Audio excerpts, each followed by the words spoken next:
Hello students, good afternoon. আজকে আমি তোমাদের কবিতা আমরা নবম শ্রেণীর কবিতা আমরার পর্ব 4 নিয়ে চলে এসেছি। লাস্টের যে দুটো স্তবক রয়েছে ওই দুটো স্তবক আমি পড়াবো। আচ্ছা, কবিতা আমরা, কবি সত্যেন্দ্রনাথ দত্ত। চলে আসছি মূল কবিতায়। দেখো, এখানে কবিতার শেষের দুটো যে স্তবক রয়েছে ওখানে কবি বলছেন, বেতালের মুখে প্রশ্ন যে ছিল আমরা নিয়েছি কেড়ে, জবাব দিয়েছি জগতের আগে ভাবনা ও ভয় ছেড়ে। বাঁচিয়া গিয়াছি সত্যের লাগি সর্বকরিয়াপন, বাঁচিয়া গিয়েছি সত্যের লাগি সর্বকরিয়াপন, সত্যে প্রণমী থেমেছে মনের অকারণ স্পন্দন। সাধনা ফলেছে প্রাণ পাওয়া গেছে জগৎ প্রাণের হাটে, সাগরের হাওয়া নিয়ে নিঃশ্বাসে গম্ভীরা নিশি কাটে। শ্মশানের বুকে আমরা রোপণ করেছি পঞ্চবটি, তাহারই ছায় আমরা মিলাবো জগতের শতকোটি। এটার মানে কি বলছে, এখানে বেতাল পঞ্চবিংশতির একটা প্রসঙ্গ কবি এনেছেন। তিনি পুরো কবিতায় শেষে যে দুটো স্তবক রয়েছে সেই স্তবক দুটোতে তিনি তার নিজস্ব মতামত ব্যক্ত করেছেন। কিভাবে করেছেন দেখো, বেতাল পঞ্চবিংশতির যে কেন্দ্রীয় চরিত্র বেতাল, আমরা জানি যে বেতাল ছিল একটা শব দেহ। সেই শবের মধ্যে প্রাণ সঞ্চার করে কিন্তু শবকে জাগানো হয়েছিল। সেই শব যখন বেতাল রাজা বিক্রমাদিত্যের একটা ছবি আমরা পাই, বা যখন বিক্রমাদিত্যের কিছু দেখে থাকি আমরা কোনো সিনেমা বা কোনো টেলিফিল্ম, তাতে আমরা দেখেছি যে বেতালকে দেখানো হচ্ছে রাজা বিক্রমাদিত্যের পিঠেতে চড়ে যাচ্ছে আর অনেক বুদ্ধির প্রশ্ন করছে। সেই প্রশ্ন এক একটা প্রশ্ন করছে আর বিক্রমাদিত্যকে এক একটা প্রশ্নের জবাব দিতে হচ্ছে, উত্তর দিতে হচ্ছে। সেই প্রসঙ্গই কবি এখানে এনেছেন যে বেতাল পঞ্চবিংশতির এই কাহিনীটাই রয়েছে। বেতালের মুখে প্রশ্ন যে ছিল আমরা নিয়েছি কেড়ে, সেই বেতালের মুখের সমস্ত বুদ্ধির প্রশ্নগুলোকে আমরা কেড়ে নিয়েছি, অর্থাৎ আমরা বাঙালিরা জিতে গেছি, আমরা বাঙালিরা সমস্ত প্রশ্নের উত্তর দিতে সক্ষম হয়েছি। আচ্ছা, জবাব দিয়েছি জগতের আগে ভাবনা ও ভয় ছেড়ে। বলছে সমস্ত রকম জগতের যে সমস্যা রয়েছে, বিভিন্ন সংকটকালীন মুহূর্তে আমরা নানা প্রশ্নের জবাব দিয়েছি, নানা জনের নানা প্রশ্নের জবাব দিয়ে আমরা বিভিন্ন জবাবে আমাদের নিজস্ব যে সংশয়, মনের নিজস্ব যে ভাবনা, যে ভয় ভীতি, সেইগুলোকে ভুলে গিয়ে আমরা কিন্তু জবাব দিয়েছি। দেখো, বাঁচিয়া গিয়েছি সত্যের লাগি সর্বকরিয়াপন, অর্থাৎ আমরা সত্যের জন্য, অর্থাৎ পরাধীন ভারতকে কিন্তু স্বাধীন করার উদ্দেশ্যে আমাদের যে সংগ্রাম, সেই সত্যের লাগি আমাদের যে ভারতের যে আমাদের যে অতীত গাথা রয়েছে, আমাদের যে বাংলার অতীত গাথা রয়েছে, সেই অতীত গাথাকে আমরা এগিয়ে নিয়ে গেছি এবং আমরা সত্যর জন্য যে লড়াই ছিল সেই সত্যর জন্য আমরা পণ করেছি এবং সেই সত্যকে প্রণাম করি। আমাদের মনের যে কারণ অকারণ বলে যে কথা আছে, সেই অকারণের যে স্পন্দন আমাদের মনের হৃদয়ের, তা আমরা থামিয়েছি বা আমাদের মনে থেমে গেছে। সাধনা ফলেছে প্রাণ পাওয়া গেছে জগৎ প্রাণের হাটে, অর্থাৎ আমরা সব ধরনের সাধনাতে জয়ী হয়েছি। দেখো, বিজ্ঞানের আবিষ্কার হয়েছে, আচার্য জগদীশচন্দ্রের প্রসঙ্গ এসেছে। জড়ের মধ্যে যে জীবের গাছেদের যে প্রাণ রয়েছে, সেই জড়ের মধ্যে জীবের যে অস্তিত্ব, সেই সম্পর্কে এই যে সাধনা, সব সাধনার বাড়া আগেই পড়েছি আমরা আগের স্তবকে। তো সেক্ষেত্রে বিভিন্ন রসায়নবিদ্যাতে বাঙালির এগিয়ে যাওয়া, বিভিন্ন আবিষ্কারে বিজ্ঞানের এগিয়ে যাওয়া, অধ্যাত্ম চেতনায় বাঙালির এগিয়ে যাওয়া, সব কিছুকে নিয়েই বলছে সব সাধনা এখানে ফলেছে, প্রাণ পাওয়া গেছে জগৎ প্রাণের হাটে। সাগরের হাওয়া নিয়ে নিঃশ্বাসে গম্ভীরা নিশি কাটে, অর্থাৎ সাগরের বুকে গম্ভীরা হলো একটা লোকসঙ্গীত। তো সেই মালদহ অঞ্চলের একটা বিখ্যাত লোকসঙ্গীত। তো লোকসঙ্গীতের ধারা, সেই শিব পুজো বিশেষে এটাই এই গানটা গাওয়া হয়ে থাকে, গাজনের গান বলা হয়। তো সেই নিশি অর্থে রাত, সেই নিশি আমরা কাটি বাঙালিরাই, অর্থাৎ আমরা কত গাজনের রাতের মতো রাত কাটিয়ে এসেছি। শ্মশানের বুকে আমরাই কিন্তু পঞ্চবটি রোপণ করেছি, অর্থাৎ সব সাধনা সফল হয়েছে, অর্থাৎ সব অসাধ্যকে সাধন করতে পেরেছে এই বাঙালি। সেই প্রসঙ্গে কবি এখানে এই কথাগুলি বলেছেন। এবং পঞ্চবটির প্রসঙ্গ এনেছেন কেন না, পঞ্চবটি হচ্ছে অশ্বত্থ, বট, বেল, আমলকি আর অশোক, এই 5টা গাছকে নিয়ে হচ্ছে পঞ্চবটি। পঞ্চবটি আমরা শ্মশানের বুকে রোপণ করেছি, তাহারই ছায়ায় আমরা মিলাবো জগতের শতকোটি।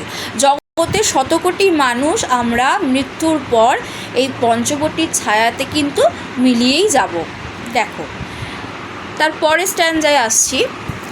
মণি অতুলন ছিল যে গোপন সৃজনের শতদলে। অর্থাৎ আমাদের যে বাঙালির যে গোপন যে ঐশ্বর্য রয়েছে সৃষ্টির মধ্যে, সেই বাঙালির যে অতীত গৌরব গাথা, যে অতীত ইতিহাস রয়েছে, সেই গোপন সৃজন করেছে কি না, যে ঐশ্বর্যটা আছে এইগুলোই সম্পদ, এইগুলোই ঐশ্বর্য গৌরব গাথা, সেটা গোপন সৃজনের যে বীজ তা শতদলে ফুটে উঠেছে। তারপর কি বলছে, ভবিষ্যতের অমর যে বীজ আমাদেরই করতলে। এমনকি আমাদের ভবিষ্যতের যে বীজটা হবে এগিয়ে যাওয়ার, ভবিষ্যতে কি হবে, হ্যাঁ সেই ভবিষ্যতের বীজটাও কিন্তু আমাদেরই হাতে রয়েছে, সুন্দরভাবে তাও সৃজন হবে। অতীতে যাহার হয়েছে সূচনা সেই ঘটনা হবে। অতীতে বাঙালি যা সূচনা করে গেছে, বিধাতার বরে ভরিবে ভুবন বাঙালির গৌরবে।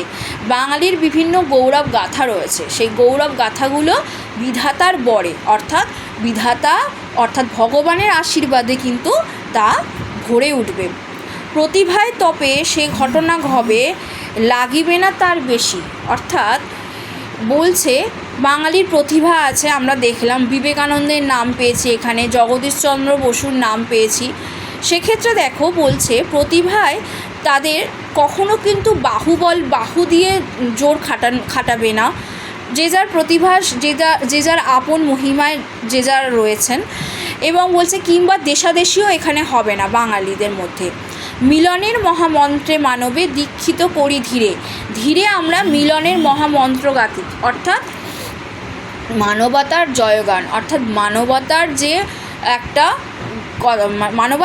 গান, মানবতার যে মন্ত্র, সেই মানবতার মন্ত্রে এরা দীক্ষিত হবে, সকল বাঙালি হয়ে একত্রিত হবে।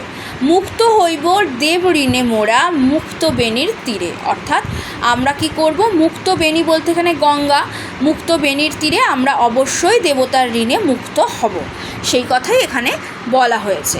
এবার সারসংক্ষেপে আসছি। দেখো সারসংক্ষেপেও সেই আলাদা কিছু নেই, তোমরা সারসংক্ষেপটা ভালো করে পড়ো।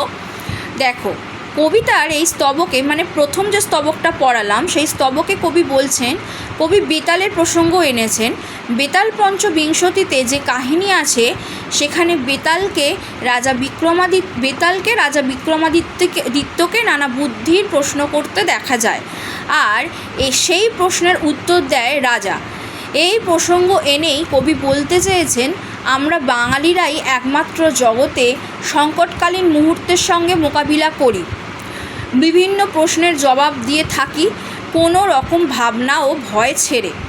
সত্যের জন্য যে লড়াই, সেই সত্যের হয়েই পণ আমরা দেশ ও মাতৃকাকে স্বাধীন করার উদ্দেশ্যে করে থাকি। সত্যকে প্রণাম করে মনের অকারণ স্পন্দন থেমে গেছে, নানা সাধনায় সফলতা অর্জন করেছে বাঙালির প্রাণ পাওয়া গেছে জগতের প্রাণের হাটে। মালদহ অঞ্চলের একটা লোকসঙ্গীতের ধারা হলো এই গম্ভীরা গান, যা গাজনের অনুষ্ঠান বিশেষ। তাই কবি বলছেন সাগরের হাওয়ায় বাঙালিরাই এই নিশি যাপন করে থাকে। শ্মশানের বুকে আমরাই, অর্থাৎ এই বাঙালিরাই কিন্তু পঞ্চবটি রোপণ করেছি। পঞ্চবটি বলতে বট, অশ্বত্থ, আমলকি, বেল আর অশোক গাছকে বোঝানো হয়েছে। বট, অশ্বত্থ, আমলকি, বেল আর অশোক গাছকে বোঝানো হয়েছে। কবি তাই বলছেন যে মৃত্যুর পর এই পঞ্চবটির ছায়াতেই আমরা মিলিয়ে যাব। দেখো নেক্সট স্ট্যান্ডায় আসছি। সৃষ্টির মধ্যে যে ঐশ্বর্য আছে তা ভরে ওঠার সম্ভাবনার কথা কবি বলেছেন। আগামী ভবিষ্যতের অমর ঐশ্বর্যের বীজ বাঙালির করতলে, অর্থাৎ হাতের তালুতে আছে। এই গোপন বীজ সৃজন হবে যার শতদল থাকবে। এই গোপন বীজ যেটা সৃজন হবে সেটা কি হবে, সেটাকে ফুলের সাথে তুলনা করা হচ্ছে যার শতদল, অর্থাৎ শত বলতে এখানে শতদল, শত মানে কি 100, শতদল থাকবে। অতীত ইতিহাসের যে সূচনা বাঙালি করেছিল, বিধাতার আশীর্বাদে সমস্ত ভুবন বাঙালির ঐতিহ্যময় গৌরব গাথায় ভরে উঠবে। যে প্রতিভা বাঙালির মধ্যে রয়েছে সেই প্রতিভার জন্য কোনো বাহুবল বা বিদ্বেষ হবে না। মানবতার বাণী প্রচারে সকল বাঙালি একত্রিত হয়ে দীক্ষিত হওয়ার কথা কবি বলেছেন। দেবতার ঋণে এই মুক্তবেণী গঙ্গার তীরে আমরা অবশ্যই মুক্ত হব। তাহলে নিশ্চয়ই তোমাদের এই দ্বিতীয় স্তবকটা বোঝা গেছে। এই দুটি স্তবকে কবি নিজস্ব মতামত ব্যক্ত করেছেন। চলে আসছি দেখো প্রশ্নোত্তর পর্বে। 1 নম্বর দেখো, কার মুখে প্রশ্ন ছিল যা আমরা কেড়ে নিয়েছি? বেতালের মুখে। আমরা জবাব জগতের আগে কিভাবে দিয়েছি? ভাবনা ও ভয় ছেড়ে। প্রাণ কোথায় পাওয়া গেছে? জগৎ প্রাণের হাটে। নিঃশ্বাসে কোন নিশি কাটে? গম্ভীরা নিশি কাটে। গম্ভীরা কি? মালদহের এক লোকসঙ্গীতের ধারাকে বলা হয় গম্ভীরা। গাজনের অনুষ্ঠান বিশেষ। শ্মশানের বুকে আমরা কী রোপণ করেছি? পঞ্চবটি। পঞ্চবটি কি কি? বট, অশ্বত্থ, বেল, আমলকি ও অশোক। মণি অতলুন ছিল কোথায়? গোপন সৃজনের শতদলে। কার বরে ভুবন ভরার কথা বলা আছে? বিধাতার বরে। মুক্ত হইব ড্যাশ মোরা ড্যাশ তীরে। কী হবে শূন্যস্থান পূরণ? দেবঋণে। আর হচ্ছে মুক্তবেণী। তাহলে মুক্ত হইব দেবঋণে মোরা মুক্তবেণীর তীরে। চলে আসছি আমি বড় প্রশ্নে। দেখো আরও কিছু প্রশ্ন যেমন আমি রেখে থাকি প্রত্যেকবার, এবারেও রেখেছি। দেখো 1 নম্বরে রেখেছি জবাব দিয়েছি জগতের আগে ভাবনা ও ভয় ছেড়ে। তাৎপর্য ব্যাখ্যা করো। আচ্ছা 2 নম্বরে সাগরের হাওয়া নিয়ে নিঃশ্বাসে গম্ভীরা নিশি কাটে। উদ্ধৃতাংশটি ব্যাখ্যা করে বুঝিয়ে দাও নিজের ভাষায়। শ্মশানের বুকে পঞ্চবটি রোপণের প্রসঙ্গ কবি কেন এনেছেন? 4 নম্বর দেখো, ভবিষ্যতের অমর সে বীজ আমাদেরই করতলে। ব্যাখ্যায় বোঝাও। 5 দেখো, মিলনের মহামন্ত্রে মানবে দীক্ষিত করি ধীরে। প্রসঙ্গ উল্লেখ করে ব্যাখ্যা করো। তাহলে এইগুলো প্রশ্নের উত্তর তোমরা নিশ্চয়ই আশা করছি পারবে। এখানে দেখো আমি একটু ব্যাখ্যা করে দিই। জবাব দিয়েছি জগতের আগে ভাবনা ও ভয় ছেড়ে। তাৎপর্য কী হবে? জবাব দিয়েছি জগতের আগে ভাবনা ও ভয় ছেড়ে বলতে আমি যে পড়িয়েছি এই যে স্লাইডে দেখো, প্রথম স্লাইডে আমি তোমাদের দেখিয়েছিলাম যে বেতালের প্রসঙ্গ যখন কবি নিয়ে এসেছিলেন তখন উনি বলছেন যে বেতালের মুখে যে প্রশ্নগুলো ছিল সেই ধরনের প্রশ্নগুলো আমাদের জগতে নানা রকম সমস্যা আমাদের দুনিয়ায় দেখা যায় এবং আমরা সেই সমস্যার সম্মুখীন হই এবং সংকটকালীন সময় আমরা সেই সমস্ত প্রশ্নের মুখোমুখি হয়ে সেই সমস্ত বেতালের মতো বুদ্ধির প্রশ্নের বুদ্ধি দিয়ে উত্তর দিই কোনো রকম ভাবনা ও ভয় ছেড়ে। সেই কথাই এখানে বলা হয়েছে, সেই কারণেই এই প্রসঙ্গটি এসেছে। ঠিক আছে, দেখো শেষে কি বলছে এখানে? সাগরের হাওয়া নিয়ে নিঃশ্বাসে গম্ভীরা নিশি কাটে। সাগরের হাওয়া নিয়ে নিঃশ্বাসে গম্ভীরা নিশি কাটে। উদ্ধৃতাংশটির ব্যাখ্যা করে বুঝিয়ে দাও নিজের ভাষায়। কেন বলছে এটা?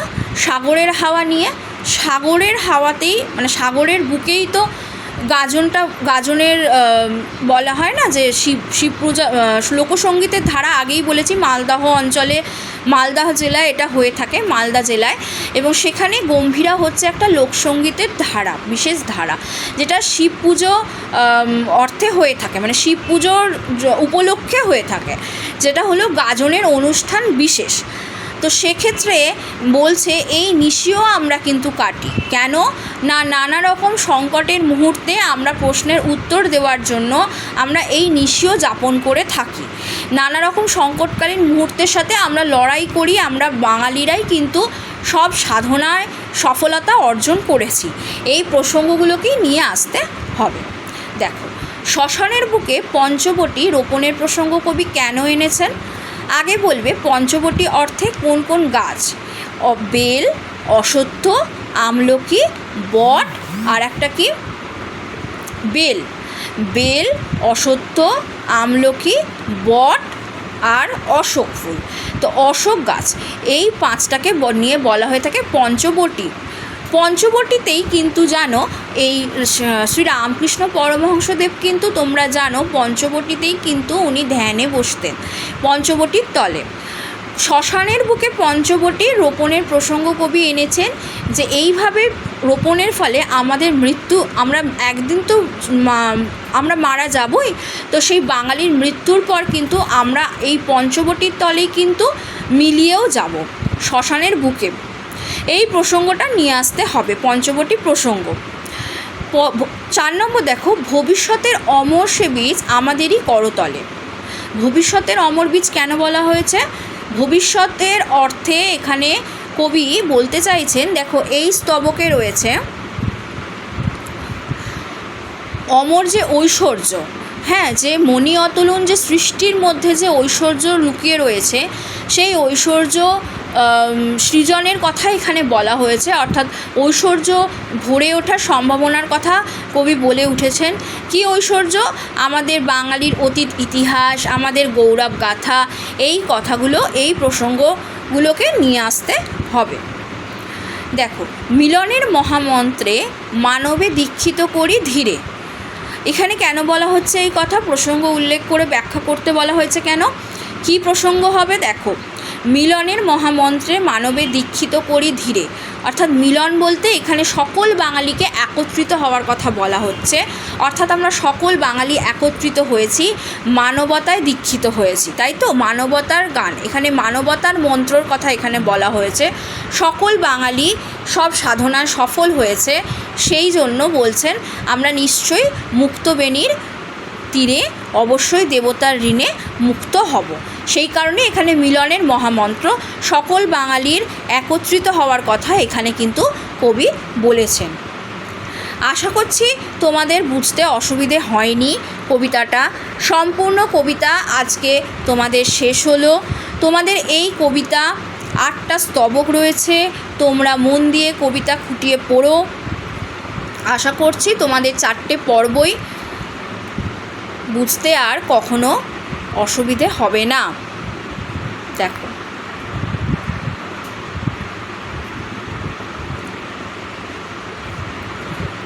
ব্যাস আজকে এই পর্যন্তই স্টুডেন্টস।